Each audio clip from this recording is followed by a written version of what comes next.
All right, welcome back, ladies and gentlemen, to the Arena of Legends. This is the Team Ace Invitational. I am Moltrap. With me here is Kaldor. How are you doing today, Kaldor? Not too bad. Doing pretty good myself. How about you? I'm doing just fine. I'm actually surprised that you're doing pretty good. You're not tired at all, man? No, I'm alright. I had about 3 hours of sleep. That's enough. For those of you that don't know, Kaldor is a beast of casting. He actually basically stayed up all night casting a different tournament, had a couple hours of sleep. Now he's here to cast AOL also. Hardcore man. But today we're going to be having the quarterfinals, half the quarterfinals that is, of the Team Ace Invitational. And as you can see, here's the schedule and match format. This weekend, November 10th through 13th, every day at 3 p.m. It's actually going on at the G-Stars tournament, or G-Stars rather convention in Busan is where we're having the rest of this tournament. So the round of 8 is best of 3. The round of 4 is best of 3 as well. It's going to be on Saturday, and the finals will be on Sunday. It's a best of 5. There's your map pool. And remember, the winner of this gets 10 million Korean won, which is about 10,000, about like 9,500 US dollars. So what would that be in euros? I actually don't know exactly. Something like 6,000? Yeah, 6,000. Maybe a little bit less. That sounds about right. So yeah, this is actually a big deal of a tournament. These players are definitely taking this seriously, and I'm really looking forward to seeing what happens in this tournament because we have some beastly players playing today. Our first match is going to be GanZi versus Curious. There's our matches today. GanZi versus Curious and Nesty versus Bung Bung. I'm really looking forward especially to the first match. I love TVZ and this is going to be crazy. The second game, of course, pretty exciting as well. We are going to cast Nesty once again.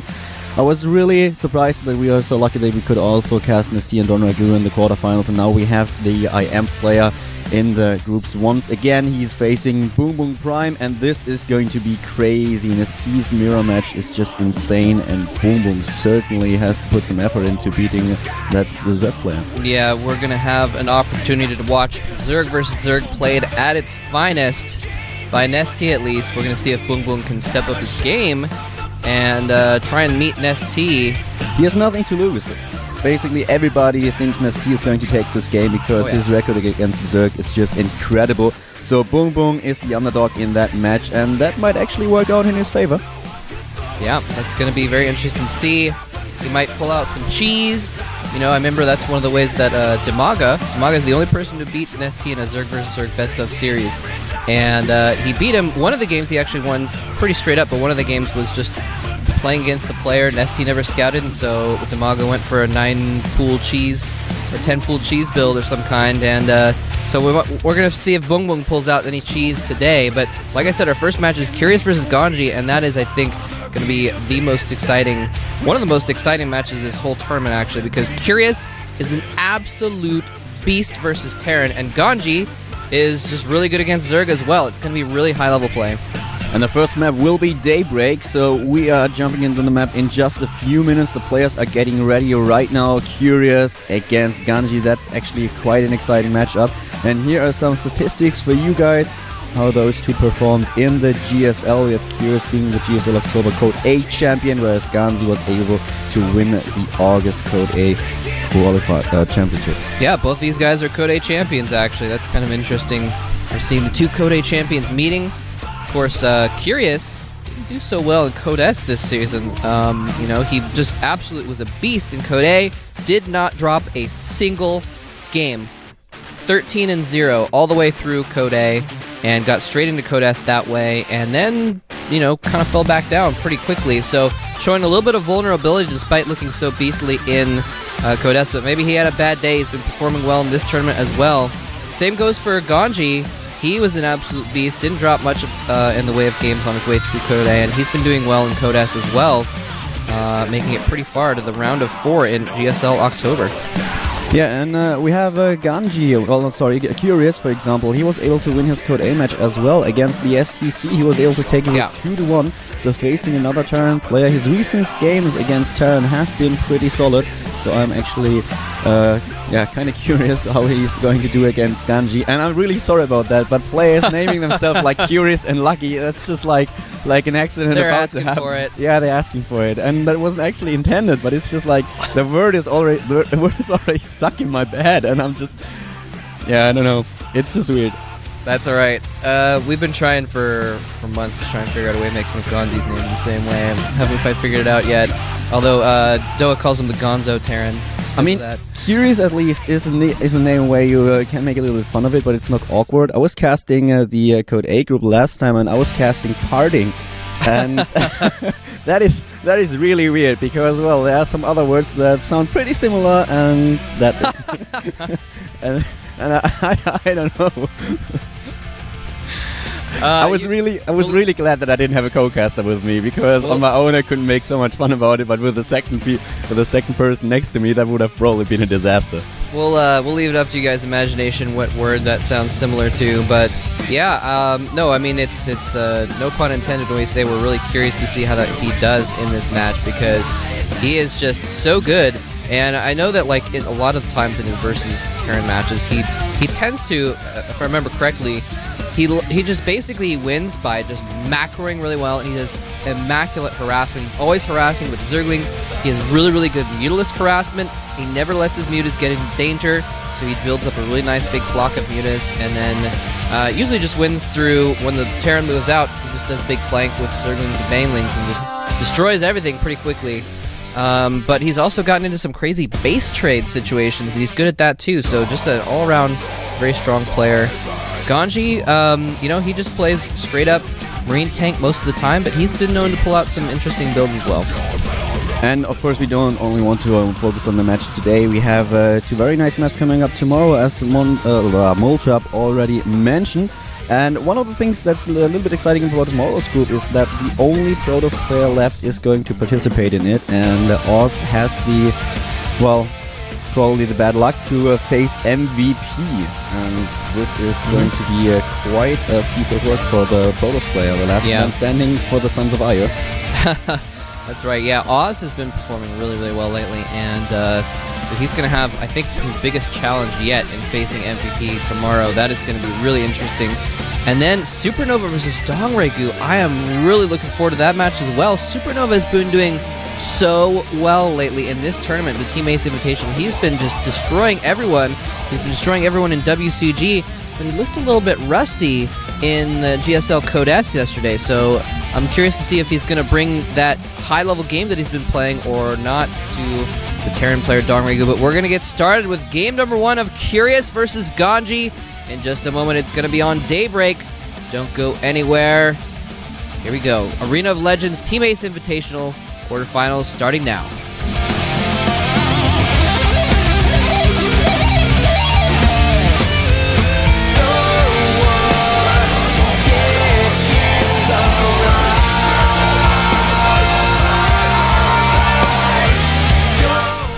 And here we go, ladies and gentlemen, Terran versus Zerg. We have our Zerg player on Daybreak at the top right, and we have him in the yellow trunks. It is Curious. And down here in the red trunks, as you would say, or as Total Biscuit would say, we have our Terran player. He's been an absolute beast in Code S last season. He's doing well this season as well. Can he triumph in the Arena of Legends? It is Slayer's GanZi. And yeah, one thing that we should maybe mention is GanZi's record against Zerg. He won 82% of his matches, 27 wins and only 6 losses, so that guy is really, really insane. It's kind of interesting to note though that in the Arena of Legends, in his group, his only loss was to a Zerg player, and he lost to Dongregu one map. He won every other map that he played. He won against Jakji, against Killer, and against Lenok, but Dongregu finally beat him, and therefore GanZi advancing to the round of 8 with 3 wins and 1 loss. Yeah, so showing a little bit of vulnerability. I'm not sure if Curious is... Well, actually, I was going to say he might not be on the same level as Dongregu, but he has been playing really strongly. He might be up there, but hold that thought, because there is a barracks being proxied over behind Curious's third base, and GanZi's actually getting gas as well. Look at that. Curious actually checking for the proxy racks behind his natural. Make sure he doesn't get any shenanigans going on there, but there is a proxy racks going right nearby his base. And at the same time, one should note that he actually played gas first. So while the SCV was on its way to build that barracks, he was already starting his refinery. And this is going to be quite interesting. I expect that we are going to see reactor Hellions being built right next to the expansion of the Zerg player. And this is going to be quite interesting. I'm actually looking forward to how Curious is going to deal with that situation. Right now, there's the 100 gas for the Terran player, and immediately he throws down that factory. Wow. But he did just get scouted. That Overlord did see the factory building, and I think he pulled the Overlord away. I don't know if GanZi knows he's been scouted or not, because the Overlord has a longer range than those buildings, and I think he was able to see that building and then fall back with his Overlord before it was actually spotted. So GanZi's jig is up, and he might not know about it yet. The thing is that it will be really hard for the Zerg player to hold that off anyways, because GanZi will play the Hellions in combination with Marines, and his only hope actually are Spine Crawlers, as the Zerglings won't be able to deal with the Hellions and the Marines at the same time. So Curious needs to throw down some Spine Crawlers here, immediately starts to build 6 Zerglings, and I expect the Spine Crawler to be built in just a second. Yep, and here's the SCV and a couple Marines coming in. The Spine Crawler has started, but it's immediately under attack. It may never see the light of day. It's canceled, and a bunker does go down. The Hellions are being produced in addition to the Marines. This is a very interesting rush we have here coming from GanZi. He's pulling out a lot of Marines, pulling out the Zerglings. He's attacking the Zerglings. The bunker is completing in the background, though. Hellion comes in doing so much damage, and the Marines just do a little jig around the Hellion as the Hellion fires away. Oh, he gets the SCV before the bunker completes, though. That was huge. That was really, really huge. That might actually enable Curious to fight off that push. So far, the Terran player did really good kill. A lot of Zerglings might be able to take out the Queen as well. Here we go once again. The Hellion is moving in for the kill, tries to take out the Queen. At the same time, Curious is moving the Spine Crawler. The bunker has been cancelled. The Queen needs to be taken out. He needs to focus that Queen. That would be a big thing. And here we go. The Queen is dead. And now GanZi is moving into the main base of Curious. Look at that. GanZi is moving his Hellion away so that the Zerglings line up as they approach it. He's getting a lot more damage done that way. It's just the one Hellion left, though. He does kill all of the Zerglings, but I don't think this is going to be too long-lived. Probably not going to get any drone kills, maybe a couple. But he has done some serious damage to Curious by forcing all of these Zerglings at the very least. Curious is a little bit behind in supply right now from losing all of them as well. And so far, GanZi hasn't actually tagged to the orbital command. He's doing that right now, so that there are no mules in the play so far. But still, there's the pressure by the Terran player trying to kill those Zerglings, doing a good job at that. Walking past that Spine Crawler, losing another Marine in the process. And now the Hellions are heading into the main base, trying to focus down these drones. And whoa, Curious in a lot of trouble with all these Hellions roaming his main base. Yeah, he's got to be very, very careful. 3 Hellions could easily do a lot of damage to his economy. 4 Hellions now in the main base. He keeps running by that Spine Crawler. That's why they're all orange health. But now he's going to be able to go in and do some major damage to the drone count. Curious forced to pull drones. He needs to be careful where he runs them, that he doesn't just line them up for GanZi to kill. And oh no, the Queen has lost track of the Hellions. The Hellions have free reign to kill some drones and get about 4 or 5 of them. And at the same time, we should know that GanZi is not actually all-inning right now. He's doing a lot of damage, but he's building SCVs in the process. He's getting a starport at the same time, so his economy is in a superior shape right now. And Curious, with only 19 supply against 40, really has a lot of problems to deal with. In the main base of the Terran player, we already see the tech lab at the orbital command, and he is way ahead in workers, 25 to 11 now. Oh my god. GanZi is having a little bit of trouble microing his Hellions and the Marines at the same time, so a lot of the Marines have just walked by the Queens and died without firing a shot. But GanZi has killed 6 or 7 workers thus far, and is killing so many Zerglings. He's just increasing the supply gap. GanZi is now 20 supply ahead. Curious at only 22 supply right now. This is starting to get out of hand for Curious. Even though he's not just, dying outright, he's going to have... Oh, nice cornering the Hellions. Nope, just gonna fall back to Queen instead of killing that last Hellion. Yeah, I actually like that small trick by GanZi, that he placed a couple of units down at the bottom of the cliff and therefore was able to attack the Queen with all his units. But still, he's just in such a good position right now. He's taking 2 Banshees at the same time. He has a really decent economy, is building a command center as well, and already following that up with additional barracks. That push, I have to admit, I've never seen that before, but that was really, really strong. And even though Curious was able to scout it, there was just no way he was able to hold that off after he needed to kill that first Spinecrawler. Yeah, that was really, really interesting, going for, instead of just the proxy 2 racks, going for the proxy racks and factory. And yeah, this Banshee is going to probably do some damage. Curious has lost a couple queens. He still has 1 queen in his natural. I don't know if he still has the queen in his main or if he lost it or not. He's producing 1 more. It's going to pop out in just a moment. He does have that other queen. Okay, so he's actually going to have 3 queens, but it's still going to be hard to run around in circles and avoid this Banshee fire. One important thing to note as well as the Bench is attacking the main base is that even if Curious wouldn't have lost so many drones, GanZi would have been way ahead anyways, because he forced his opponent to build so many Zerglings in basically invest all his lava into building attack units instead of drones. So while the Terran player could produce more and more SCVs, the Zerg player was forced to get army units in order to deal with those Hellions, but with all those drone kills as well, GanZi in a commanding position. He's really looking good. And there's the GG! Wow, what an amazing first game.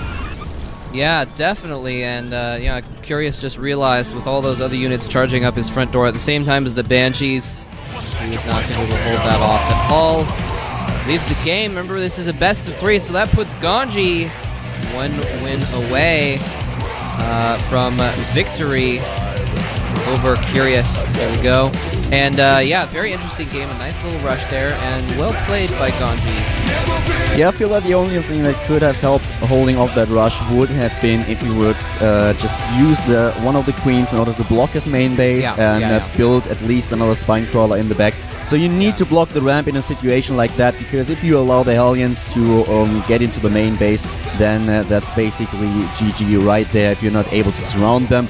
And another thing is, the Terran player can just run by that Spinecrawler at the bottom and therefore rendering it useless. So with the second Spinecrawler maybe blocking the ramp, I'm not saying that Curious would have been fine, but he would have been able to defend against that a lot better. Yeah, no, I think you're right. I'm a little bit surprised that Curious didn't do something more. You know, the Hellions just kept running by the ramp over and over and over and over again, and sometimes they would take a hit from the Spinecrawler, but he had so many Hellions in the main. It was a little surprising. You're right, he either needed to block his ramp, or, you know, if he maybe built another Spinecrawler in his main supply line, as he mentioned, that would have helped out a lot as well, protecting those drones. But, yeah, just could not hold his front there. I'm really surprised he didn't build an Evo chamber or something in the way to block those Hellions. That's also another thing. After the SCV got killed, I actually felt like Curious would have been able to hold that push off. Yeah. Because that bunker never completed, and without the bunker, the push is still very, very strong, but the bunker would have been basically like the final point in that rush. But we are heading into the next match, so we'll be on Tautenauta in just a few seconds.